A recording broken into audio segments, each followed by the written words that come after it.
Mr. President, it is my honor to present to you Dr. Richard Felder, celebrated Professor of Engineering and Education.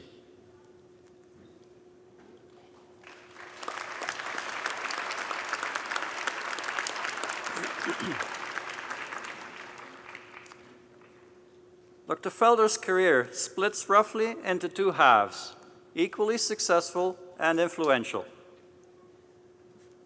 Après avoir obtenu son doctorat en génie chimique à Princeton, il a mené une brillante carrière dans ce domaine. En 1978, il a consigné le manuel Elementary Principles of Chemical Processes.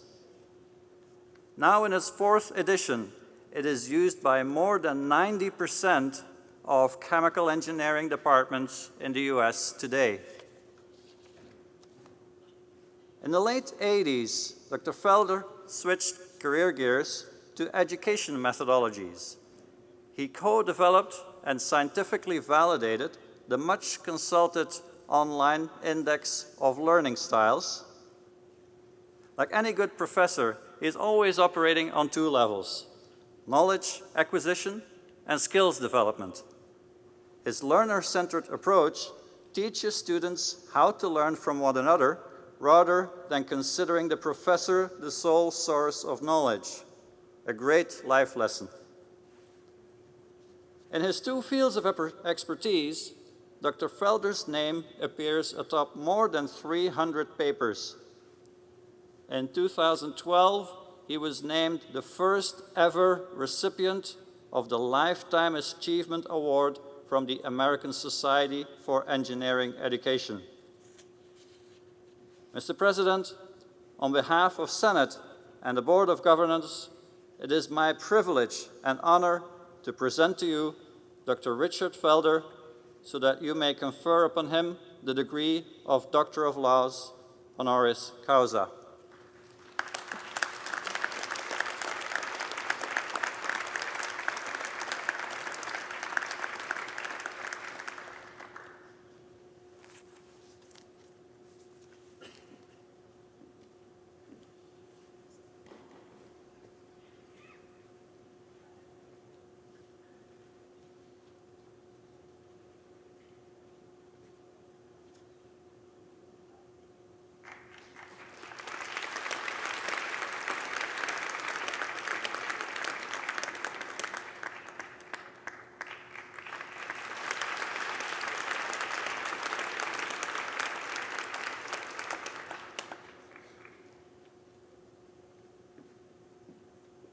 Join me in welcoming Dr. Felder for his convocation address.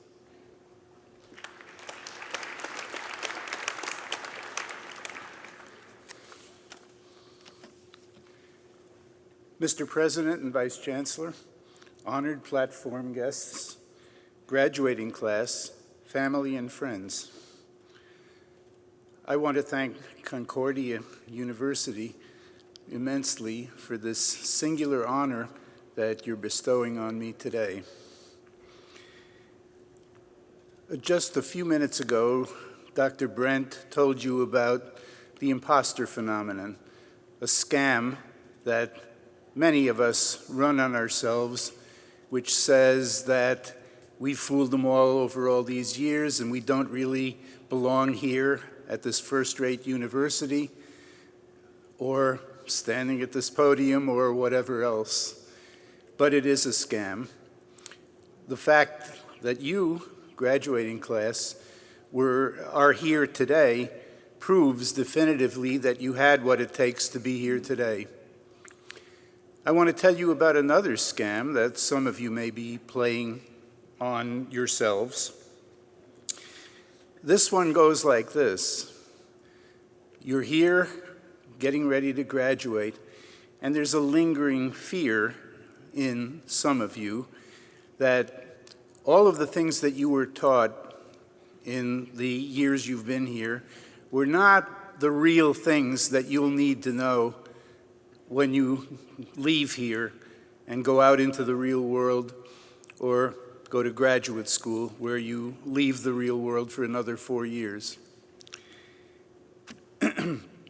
It says that somehow or other they're going to come up with things that I need to do when I'm out there that I really don't know how to do, and that's when I'll finally be unmasked as the imposter that I know I am. And there's more. Even if I can manage to get by on the job that I'm going to be doing, I'm not sure that it's the right job for me. I don't know exactly what I'm going to be doing out there, but I'm not positive that it's something that I'd like to do, that I'll enjoy doing, that I'll look forward to getting up every morning and doing more of. I might even hate that job, whatever it turns out to be. How do I know about this scam? Experience, of course. I did fine as an undergraduate student and a graduate student in chemical engineering, but I was not sure that I had what it takes to become a professor, which was what I decided I wanted to do. Once I got the academic position, I found that I did like it. There were many things that I liked about it. And the engineering research that I did, I liked that too. And I did it well enough to succeed and go all the way to get tenure and promotion. But what I found I really liked once I got out there and doing it for a couple of years was teaching. I didn't just like teaching, I loved teaching. The experience of working with students and figuring out what was hindering their learning and trying to find better ways of doing it so that I could help them overcome the obstacles to their learning, I found immensely challenging and immensely satisfying when it worked. And I knew at that point that I had found the right job. But it took me several years after I began as an academic to discover that. And I got tenure, and I went on to a really great career for myself. I decided once I had tenure and I was free to do pretty much anything I wanted, that, okay, I've done all of that other stuff, but now I'm going to dedicate the remainder of my career to teaching and learning. And I did research on teaching instead of on the technical aspects of engineering. And I wrote about what I was discovering, and I wrote about teaching and learning, and I started getting invitations to go other places and talk about what I had discovered. And it was a dream career for me. But it didn't just happen right away. It took me years to discover what I wanted to do and to do it. So what's my message in all of this for you?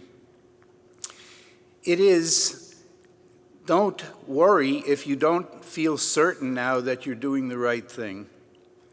You're going to go out and go to graduate school and get a career after that, or go directly into industry. And what might happen is you'll find right away that you did the right thing and that you're in a job that you love doing and you're good at.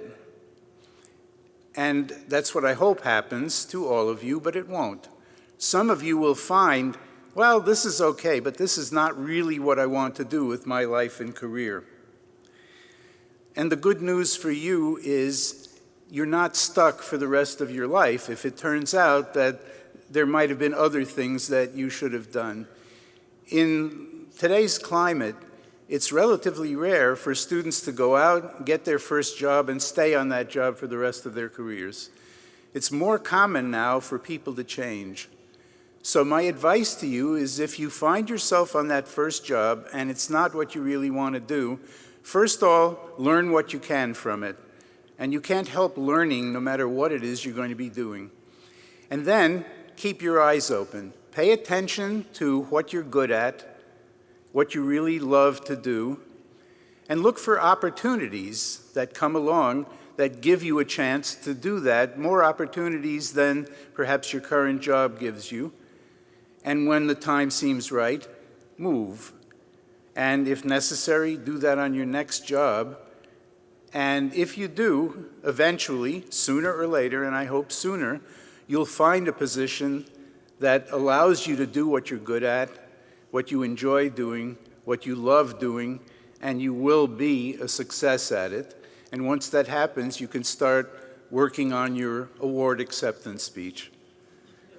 I wish you all the best of luck, whatever your path happens to be, and bon voyage on your journey. Thank you.